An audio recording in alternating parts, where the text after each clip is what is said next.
Hindi ba kayo magbibigay kala sa akin? Ako ba'y hindi ninyo nakikilala? Pero ako si Doña Victorina de los Reyes de Espadaña.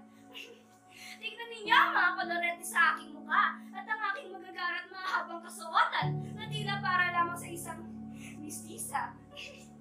Bata pa lamang ako, marami na naniligaw at namamangha sa aking kagandahan. Ngunit itinaboy ko sila. Kasi naman, bakit ako magpapakasal?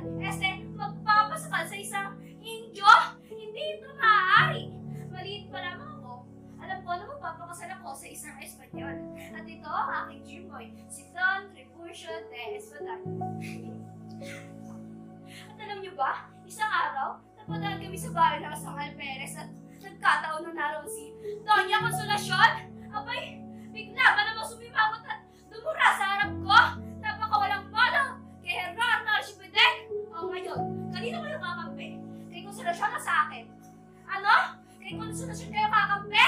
Sige, magsama-sama kayo mga pangit at mga peke sa impyerno. Kami magaganda lamang ang mapupunta sa dapit.